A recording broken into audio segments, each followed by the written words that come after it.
Da da da da, down, down.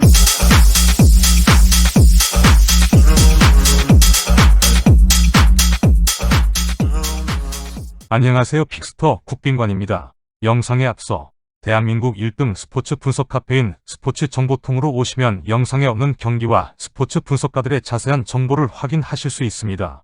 영상 설명란에 링크를 확인해주세요. 5월 22일 K리그 2경기 분석 시작합니다. 첫 번째 경기는 대구와 강원의 경기입니다. 먼저 대구팀부터 분석 시작합니다.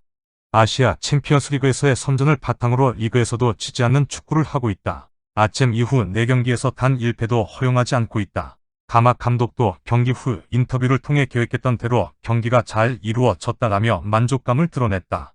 다만 무승부의 비율이 많아 급격한 순위 상승은 이루어지지 않고 있는 중 대구의 공격에 있어서 역시 세징야를 빼놓고 이야기할 수 없다.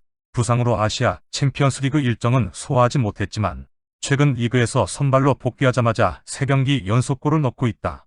뛰어난 오른발 킥력을 바탕으로 오픈 플레이 상황에서 뿐만 아니라 세트피스 상황에서도 팀 공격에 큰 기여를 하고 있다. 실제로 최근 기록한 이 도움은 코너킥 상황에서 기록한 도움이며 직전 경기에서는 환상적인 프리킥으로 인천의 골망을 갈랐다.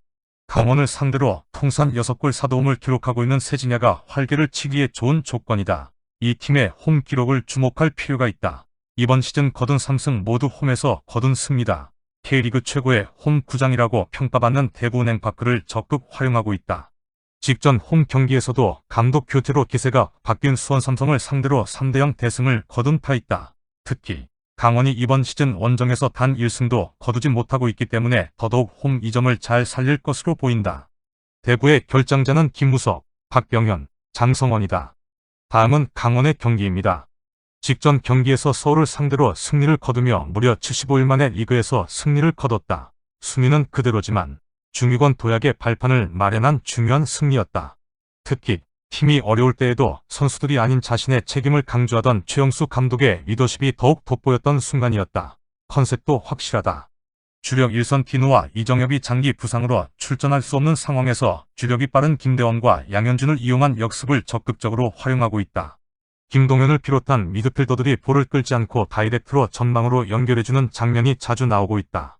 다만 직전 서울과의 경기에서도 팀으로서 만들어낸 득점이 아닌 상대 실수로 인해 발생한 득점이었으며 주력 투톱 김대원과 양현준의 체력적인 부분도 문제가 되고 있기 때문에 득점의 가능성이 높지는 않겠다. 다만 앞서 언급했듯이 강원의 원정 기록이 굉장히 좋지 않다. 원정에서 단 1승도 거두지 못하고 있는 상황, 특히 후반 수비 집중력이 매우 떨어지는 모습이다. 이번 시즌 원정에서 허용한 6실점 모두 후반전에 허용한 것이 그 증거. 대구가 홈에서 기록한 최근 7골 중 5골이 후반전에 기록한 득점인 만큼 후반전 실점 허용 가능성이 매우 높겠다. 강원의 결장자는 고무열, 한국영, 디노, 이광현, 이정혁, 강지훈이다. 양 팀 모두 체력적인 어려움을 겪고 있다는 점과 양 팀의 최근 4차례 맞대결에서 모두 2.5 언더가 나온 점을 고려하면 2.5 언더의 가능성도 존재한다. 홈 강자와 원정 약자가 맞붙었다. 후수하겠지만 특히 후반전 득점 비율이 많은 것과 후반전 실점 비율이 많은 것도 상극인 양 팀이다. 세징야가 부상에서 돌아온 이후 지지 않는 경기를 하고 있는 대구의 승리가 예상된다. 다음은 수원과 전북의 경기입니다. 수원팀부터 시작합니다. 좀처럼 승점을 쌓지 못하고 있다. 리그 4경기째 승리가 없는 상황. 직전 성남과의 경기에서도 리드를 허용하고 있다가 후반전에 따라붙긴 했으나 상대의 자책골이 터지는 행운이 있었다. 김도균 감독도 경기 후 지금의 경기력이 이어지면 힘들 수밖에 없다. 선수들의 의지나 적극성이 부족해 보였다. 겨우 2골을 따라갔지만 운이 좋았다. 더욱 분발해야 한다라며 선수들의 분발을 촉구했다. 최근 수비적인 안정감이 매우 떨어졌기 때문에 직전 경기에서 김건웅을 한 칸 내려 다시 3백으로 돌아왔다. 그럼에도 수비 불안감을 떨치지 못하며 최소 득점팀 성남에게 멀티 실점을 허용했다. 특히 페널티 박스 안에서 상대 수비를 놓치는 실수는 여전히 이어지고 있다. 여기에 주력 수비수 잭슨마저 부상으로 출전이 불투명한 상황. 수비력 문제는 단기간에 해결되지 않을 것으로 보인다. 다만 공격력은 좋은 편, 특히 홈에서는 100%의 득점률을 자랑하고 있다. 가장 주목해야 하는 선수는 단연 이승우다. 이승우는 이번 시즌 홈 5경기 중 4경기에서 득점을 터뜨리고 있는 중. 직전 맞대결에서도 몇 차례 위협적인 장면을 만들어낸 바 있다. 이승우의 발끝을 주목할 필요가 있겠다. 수원의 결장자는 무릴로 잭슨이다. 다음은 전북팀입니다. 아시아 챔피언스리그 경기를 포함해 최근 14경기 무패, 어느덧 순위도 2위까지 올라왔다. 다만 성적과 별개로 경기력은 여전히 좋지 않다. 특히 직전 포항전에서는 유효슈팅을 단 1개만 기록하는 등 공격적인 부분에서 전혀 개선이 되지 않은 모습이었다.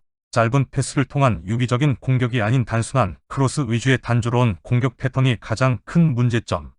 송민규, 김진규, 쿠니모토와 같은 K리그 정상급 23선을 보유하고도 여전히 창의성이라고는 찾아볼 수 없다. 이번 일정도 마찬가지의 패턴으로 공격이 전개될 공산이 크다. 다만 이러한 단조로운 공격에도 일명 선수발로 7골씩은 꾸준히 넣고 있으며 수원의 수비도 문제가 많기 때문에 득점이 가능하겠다. 이 팀의 원정 성적에 대해 주목할 필요가 있다. 이번 시즌 원정에서 무려 5승을 기록 중 5승 중 무려 3번의 1대0 신승이 포함되어 있다. 홍정호, 김진수, 김문환, 이용 등 국가대표급 수비수들의 수비력을 바탕으로 얻어낸 결과다. 이번 일정도 득점보다는 실점을 최소화하는 데 많은 공을 들일 것으로 보인다.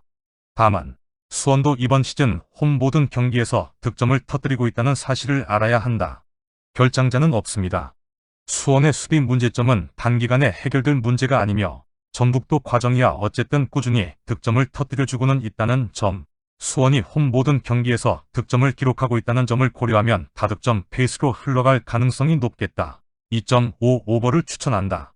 또한 주어진 무배당은 3.35배 수준으로 배당 효율 측면에서 나름 시도해볼 만한 고배당으로 판단된다. 전북이 무패를 기록하고는 있지만 여전히 경기력은 좋지 않다는 점과 수원이 홈에서는 나름 성과를 내고 있다는 점을 고려하면 무승부도 과감히 베팅해볼 만하다. 시청해주셔서 감사합니다. 다음 경기 분석에서 뵙겠습니다. 구독과 좋아요는 큰 힘이 됩니다.